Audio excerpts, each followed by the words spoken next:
Hola, ¿cómo están? Bienvenidos a Ojo con este dato XL. El domingo es 28 de julio, el segundo 28 de julio de Dina Boluarte al frente del Ejecutivo.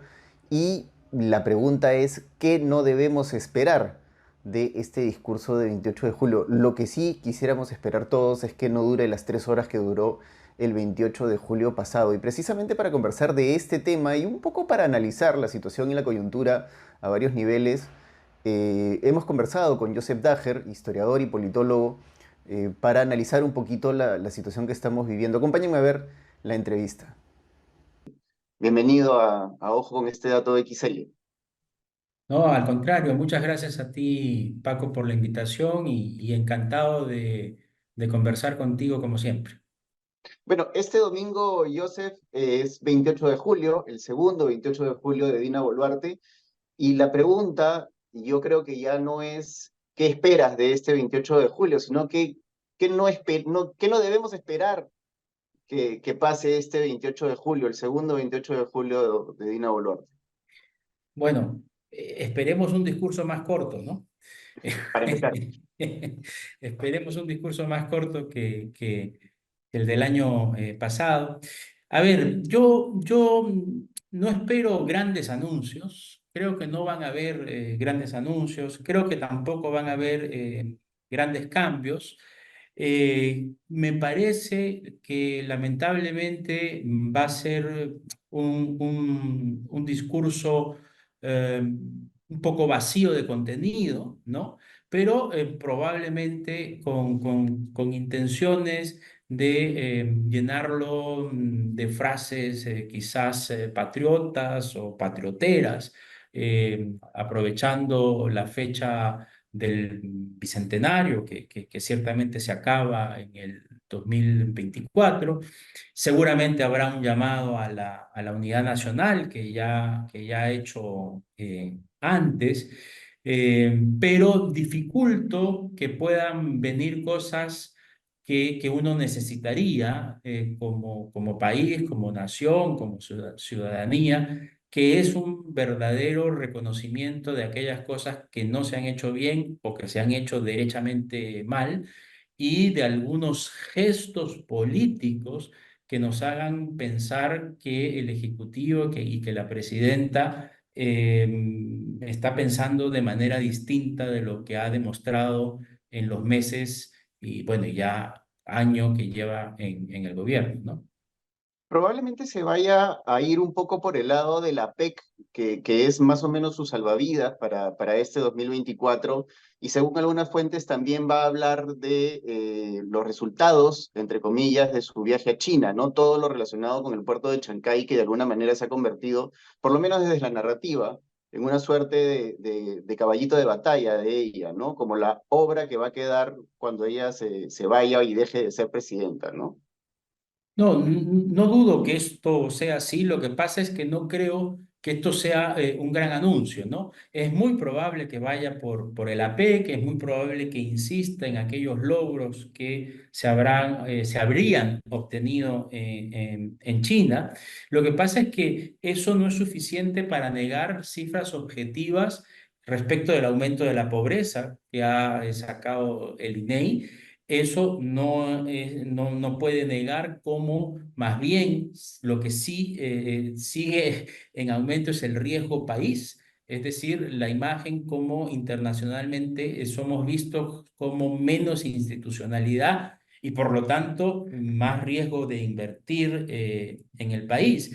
Y claro, estas intenciones de, digamos, ser confiables internacionalmente, se vienen abajo con toda la narrativa, principalmente del Congreso, pero que el Ejecutivo apoya en contra, digamos, de seguir formando parte del sistema interamericano de derechos humanos, de apoyar esas iniciativas de eliminar los delitos de lesa humanidad, ¿no?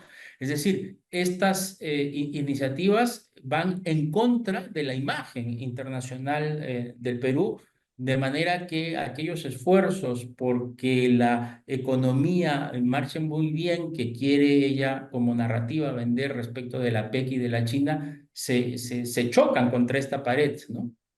Ujú. Y como suele suceder en el gobierno de Dina Boluarte, esto está plagado de contradicciones, ¿no? Mientras ella trata de resaltar los logros internacionales, digamos, o los logros que tiene de cara al extranjero, ¿no? Tiene un canciller que ha sido absolutamente impertinente en varias oportunidades desde el punto de vista diplomático, con declaraciones desafortunadas en la casa de los embajadores de los países que lo habían invitado, ¿no? Lo cual es en diplomacia sumamente grave y sumamente, digamos, desatinado, por decirlo menos. Pero yo diría, Paco, más que desatinado, es inaceptable, ¿no? Sí, irresponsable, ¿no? Es inaceptable en un político, es inaceptable en un líder de opinión, pero ya es inimaginable en un canciller, ¿no? Es inimaginable que un canciller vaya a la fiesta nacional de un país para portarse majaderamente en su discurso al cual se lo invita para portarse majaderamente. Es como que tú invites a alguien a tu casa, le des la palabra en la cena y en la cena hable mal de tu familia, ¿no? Es decir, es una cosa inimaginable. Por supuesto, esto que en la vida de todos los días nos resulta imposible de creer, más aún en términos diplomáticos y en términos de relaciones internacionales. Lo curioso es que el canciller hace esto para defender no un proyecto del Ejecutivo, sino que un proyecto del Congreso, ¿no? Esto demuestra que no solamente estamos enfrente de una alianza que gobierna, Ejecutivo-Congreso, sino que en esa alianza quien tiene la batuta, quien tiene el mando, es justamente el Congreso, ¿no? Y hablando del Congreso, Joseph, mañana son precisamente las elecciones de la nueva mesa directiva y todo hace indicar que Eduardo Salguana va a ser el próximo presidente del Congreso, ¿no? Bueno, eso es todo un símbolo, ¿no? Es todo un símbolo de cuáles son los poderes que están en el Congreso, de cuáles son las fuerzas que están ahí, digamos, dominando el Congreso. Porque claro, uno dice, ¿qué mensaje está enviando el legislativo a la población? ¿Cuáles son los intereses que están detrás de esas candidaturas? ¿Qué intereses está representando Eduardo Salguana? ¿Qué pensarán, digamos, la minería ilegal, por ejemplo, respecto de este tipo de candidaturas? ¿No? Tenemos un Congreso que es un Congreso, creo yo, nunca visto antes en nuestra historia republicana. Siempre, por supuesto, los poderes fácticos o los intereses particulares han estado detrás del Congreso tratando de meter sus propios intereses, pero en la cantidad y en el número que lo estamos viendo ahora, yo creo que es algo completamente inédito, ¿no? Tenemos un Congreso al que no le importa su legitimidad, no le importa su popularidad y no le importa su representatividad, ¿no? Y entonces esto en términos de conservar el sistema democrático es algo que nos debe llamar a reflexión y que nos debe preocupar. Ahora, pasando a otro aspecto de este 28 de julio, ¿qué debemos esperar de la calle? Se habían anunciado una serie de movilizaciones, sobre todo en Lima, pero pareciera que estas están desinflándose de alguna manera, ¿no? Algunas de las organizaciones, los movimientos provinciales o regionales que estaban promoviendo precisamente las movilizaciones de 27, 28 y 29 se han echado para atrás y ya no hay por lo menos un elemento que movilice a las personas, ¿no? Aunque ha habido una interesante movilización el último fin de semana, a la cual no se le está prestando la suficiente atención desde mi punto de vista. Estoy plenamente de acuerdo contigo en las dos ideas que has mencionado. En primer lugar, parecía que el 28 íbamos a tener una presencia de protestas y de manifestaciones un poco mayores de lo que aparentemente va a resultar siendo, aunque en efecto hemos tenido una que hay que prestarle un poquito de mayor atención a lo que ha sucedido. Pero pareciera que en líneas generales todavía no termina de prender, digamos, la mecha como para que la población se manifieste en términos en los que antes se ha manifestado. Pero Pero yo quisiera ahí decir, yo sé, por ejemplo, perdóname, sí, continúa.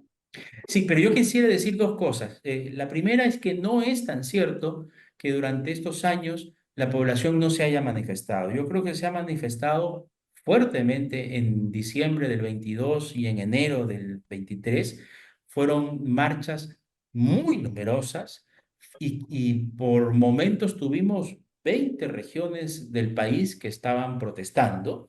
Lo que pasa es que esas marchas no las entendimos bien en Lima, no quisimos empatizar con ellas, de hecho no empatizamos con ellas y las interpretamos más como una suerte de producto de infiltrados, como si los infiltrados, digamos, pudieran ser capaces de articular esa cantidad de protestas sociales. Y por supuesto yo creo que eso terminó frustrando ese tipo de protesta y ese tipo de marcha.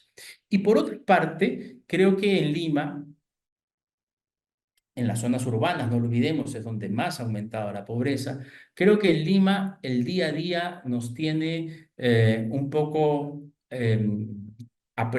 digamos, apresados a todos, ¿no? Nos tiene atrapados a todos y el miedo, porque la represión no ha sido cosa poca, ¿no? La represión ha estado ahí presente. Ahora, el historiador Jorge Basadre estudia el fenómeno de la multitud en la historia del Perú y Basadre nos dice algo interesante. Nos dice, lo que ha solido suceder en la historia del Perú es que las multitudes se manifiestan de vez en cuando. Están permanentemente calladas y se manifiestan de vez en cuando. Y cuando se manifiestan, suelen ser manifestaciones muy grandes y muy violentas. Esto no es un deseo, por supuesto, ¿no? Esto es una descripción de lo que dice un historiador de la República. Yo creo que esa gran manifestación que podría ser violenta es algo que podría llegar a ser. Falta que ocurran algunos elementos articuladores, por ejemplo, dos o tres liderazgos regionales o nacionales que todavía no terminan de aparecer, o que algunas de las cosas, algunas de las barbaridades que está haciendo el Congreso terminen de afectar más transversalmente. Yo creí, por ejemplo, que esta ley en contra de los movimientos regionales podía ser el gran aglutinador. No lo ha sido, Claro, no lo ha sido hasta ahora, pero quién sabe lo que pueda suceder en los próximos meses. claro, porque, digamos, en los últimos meses de este segundo año de Dina Boluarte hemos asistido a una serie de situaciones bastante graves, ¿no? Para empezar, los 50 muertos de las manifestaciones del inicio de su régimen, ¿no? Y la situación con los Rolex, la situación del hermano que usa recursos públicos para eh, no construir su propio partido y una serie de escándalos que han ido sumando, pero no han ido aprendiendo, ¿no? La indignación de la gente. Lo que pasa tal vez, Paco, es que la gente está tan harta, tan cansada, tan espantada de lo que ocurre, que de repente ya la indignación no alcanza, ¿no? Cuando pasan tanta cosa, eh, pues ya quizá más que indignación, ya lo que queda es el hartazgo, ¿no?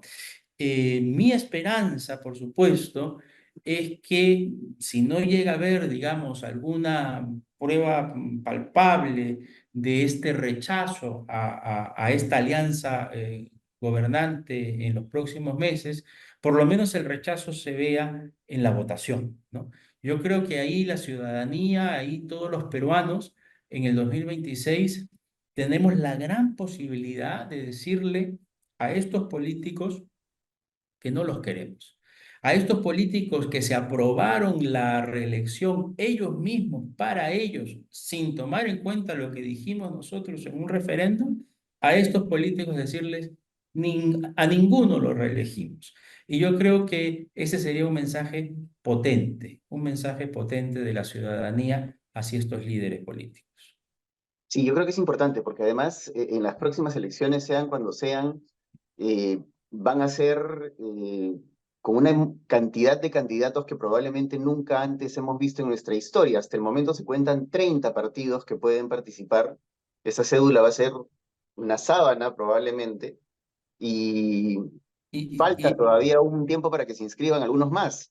Así es, faltan, creo que están todavía más o menos unos 15 en la lista, entonces podríamos tener una cantidad impresionante, impresionante, y eso por supuesto va a tener como consecuencia un Congreso tanto o más fragmentado que el que hemos tenido hoy y vamos a tener unos resultados, por lo menos en primera vuelta, con los dos primeros candidatos que van a representar seguramente al 20% o algo más de la población. Y eso atentará contra la representatividad del sistema democrático y de los políticos. Y esto es un problema. Porque no solamente tenemos un problema de popularidad, es decir, esta alianza gobernante tiene 4 o 5%. Eso es otra cosa nunca antes vista en nuestra historia, ¿no?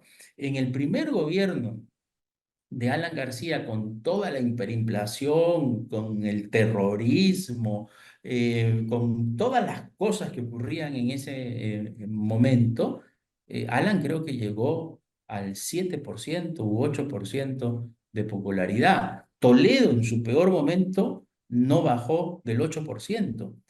Dina Boluarte tiene el 4 o 5% y el Congreso que gobierna con ella igual, ¿no?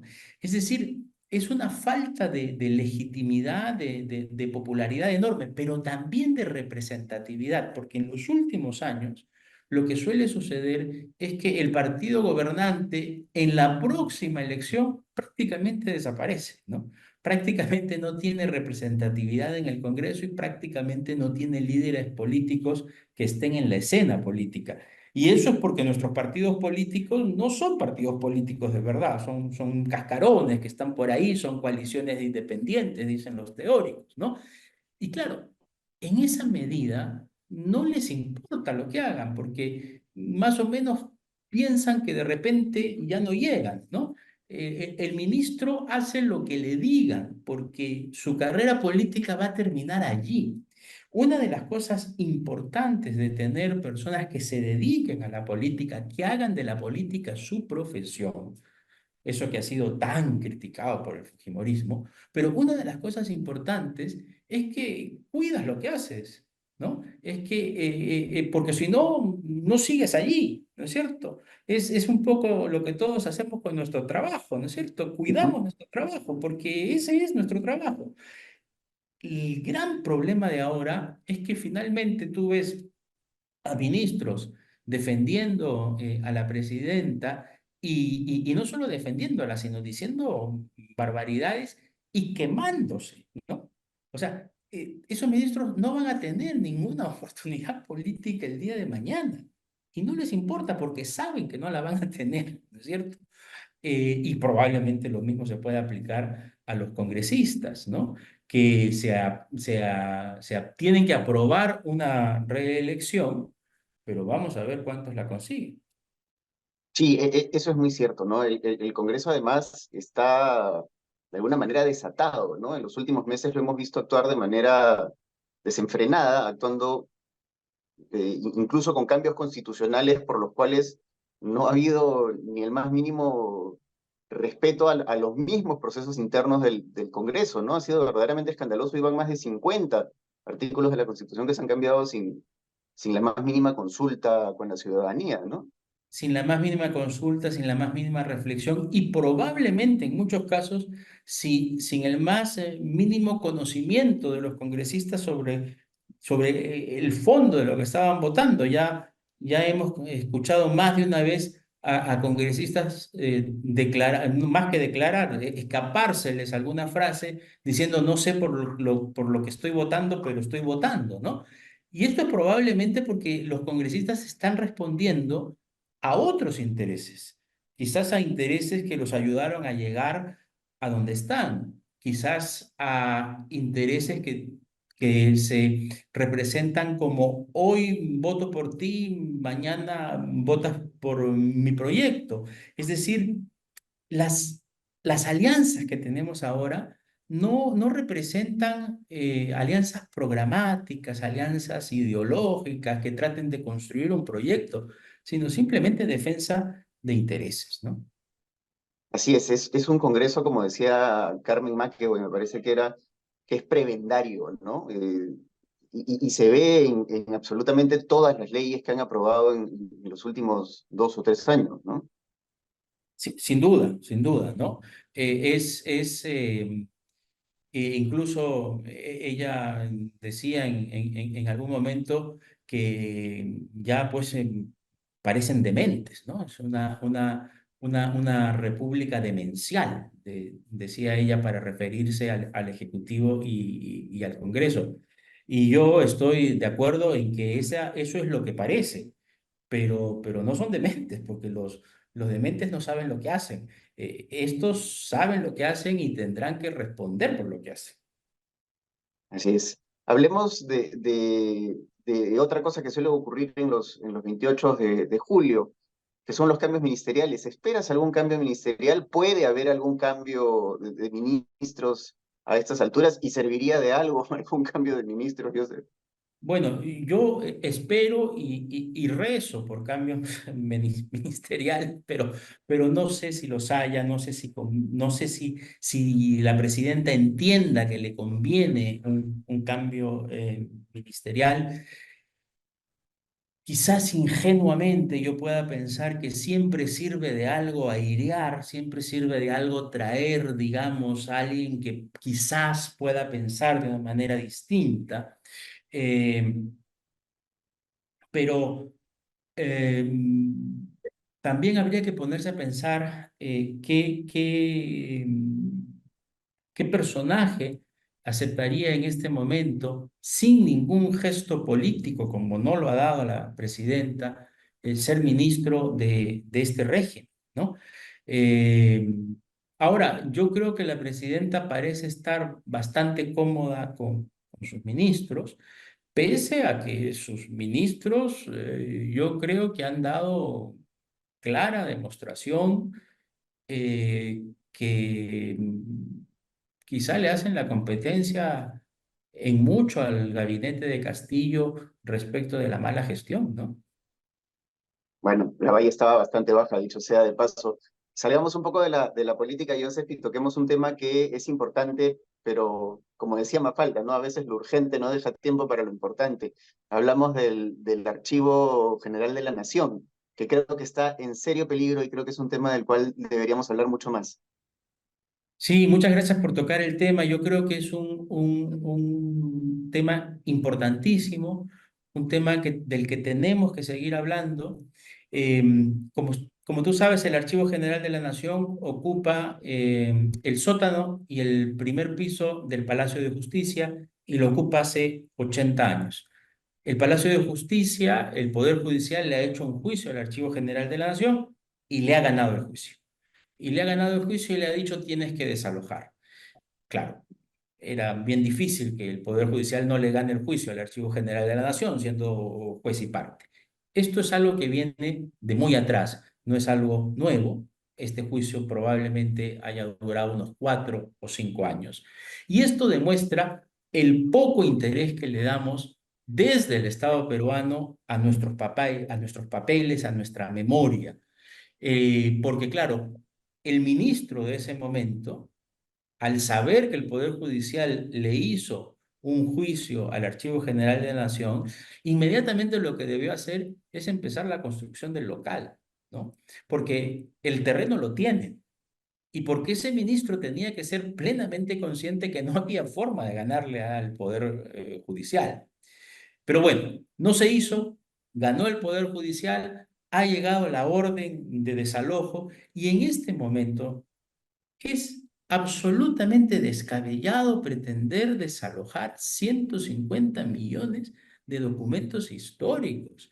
Es absolutamente imposible. Yo no puedo entender cómo la ministra de Cultura, Urteaga, y el jefe del Archivo General de la Nación, el señor Moró, han firmado un cronograma de desalojo con el presidente del Poder Judicial, Arévalo, porque es absolutamente descabellado. Además, han elegido el peor local elegible, ¿no? O sea, no el mejor, sino el peor. Han elegido un local en el Callao que no tiene ninguna condición para la conservación del patrimonio documental. Estamos hablando del archivo republicano, estamos hablando de documentos que pueden tener hasta 200 años de antigüedad, que los vamos a sacar de donde están y los vamos a llevar al Callao. En el solo transporte ya se van a dañar los documentos, ya se van a deteriorar porque los estamos cambiando de sitio, los estamos cambiando de condiciones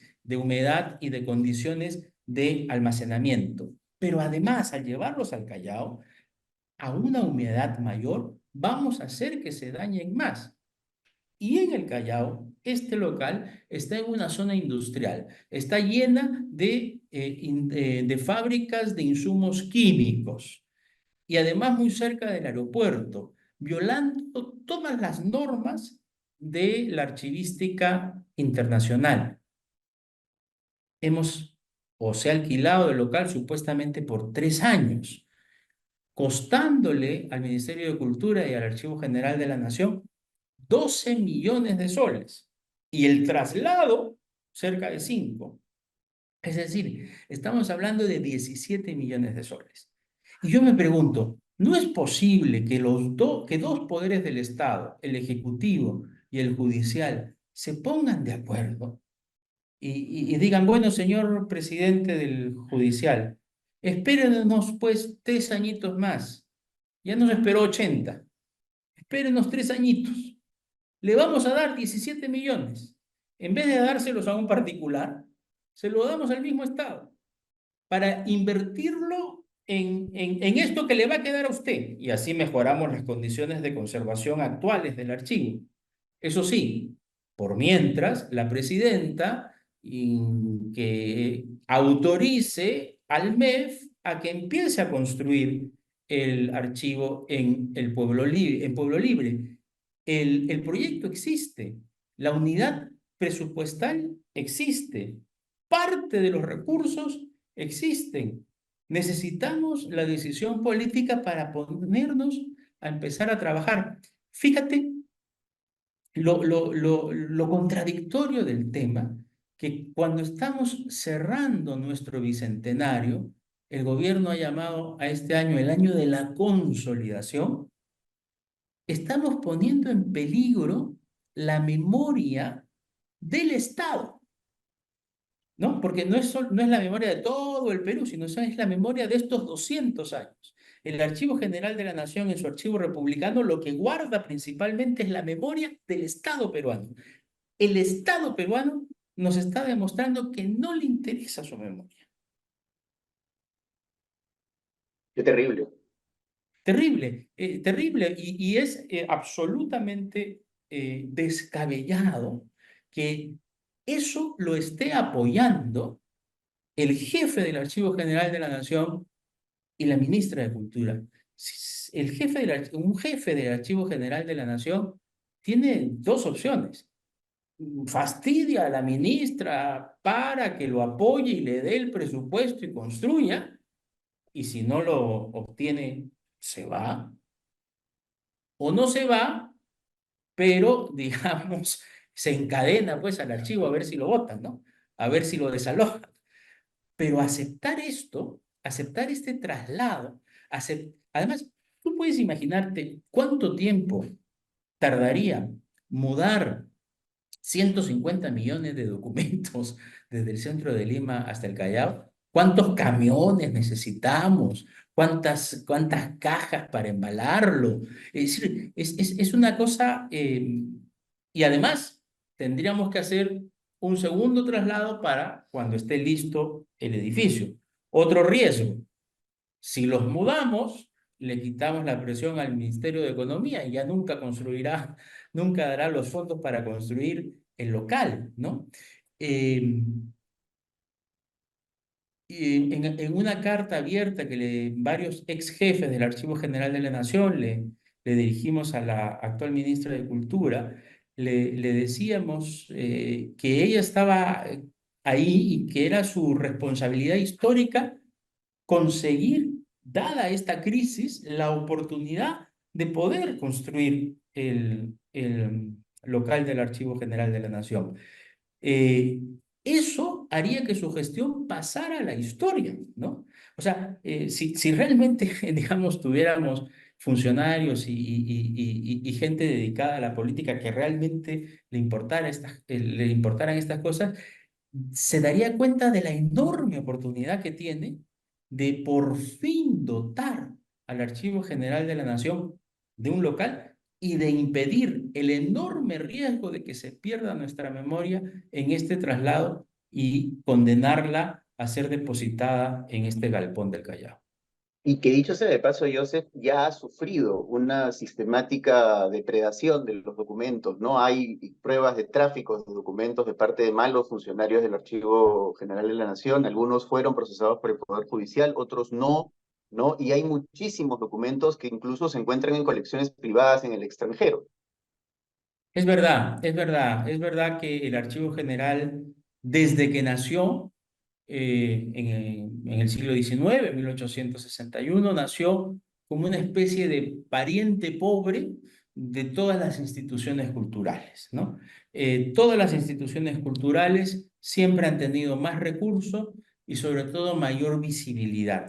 Obviamente la Biblioteca Nacional tiene libros muy bonitos, muy decorados, con muchos dibujos, muchas cosas, carátulas muy lindas que mostrar. Los museos pues ya ni se diga todo lo que tienen para mostrar, los grandes restos arqueológicos que tenemos también. En cambio, el archivo pues tiene que mostrar papeles, ¿no? Y entonces los papeles como que no se lucen mucho, como que no visten mucho, como que no tienen mucha visibilidad y siempre ha sido la institución a la que menos importancia le hemos dado. Pero resulta que en los papeles está nuestra identidad, en los papeles está nuestra identidad como nación, en nuestros papeles están las diversas actas importantísimas de nuestra historia, como el Acta de Independencia, como el Decreto de la Libertad de los Esclavos, como el primer presupuesto de la nación, como cartas firmadas por los grandes próceres de nuestro país. Pero hay más. El archivo conserva también una serie de registros civiles y una serie de archivos notariales que le permiten al ciudadano de hoy, ya no solamente a la historia, al ciudadano de hoy, poder reclamar derechos, poder pedir copias de escrituras o al ciudadano de hoy poder pedir el registro de sus ascendientes que vinieron al Perú de algún país extranjero. Todo eso está en el Archivo General de la Nación, todo eso se puede consultar hoy. Si se va al Callao, ¿quién lo va a poder consultar? ¿Quién lo va a poder pedir? No es solamente un asunto de eruditos y de historiadores que quieren hacer la historia del Perú, es un tema de derechos, es un tema que afecta al ciudadano. Eh, pero bueno, lamentablemente, como dije, el archivo ha sido siempre el pariente pobre, nunca ha tenido los recursos presupuestales que ha debido tener. En efecto, han habido malos funcionarios que probablemente han colaborado con alguna pérdida de la documentación. Cuando yo tuve el honor de ejercer la jefatura del Archivo General de la Nación hace muchos años atrás, yo decía, discúlpenme, pero los documentos no salen solos, ¿no? Sí, no, no caminan saliendo solos. Fui demandado, salí con algunas demandas, por supuesto, de la gestión, pero es así, ¿no es cierto? Y por supuesto, seguramente también hay algunos coleccionistas que quieren tener algunas firmas. El tráfico del patrimonio también se ve en los documentos, ¿no? Ujú. Eh, entonces, urge también un local con todas las seguridades para evitar que esta predación siga ocurriendo. Además, ¿te imaginas, Paco? Se imagina tu público cuánto podría perderse en el traslado. Sí, terrible. Joseph, muchas gracias. En verdad, gracias por esta conversación y por estas reflexiones importantes en esta fecha que nos toca vivir nuevamente como peruanos en medio de una crisis, una más de nuestra historia. Así es, muchísimas gracias a ti, Paco. Felices fiestas y como siempre, de las crisis tratemos de sacar oportunidades. Muchas gracias.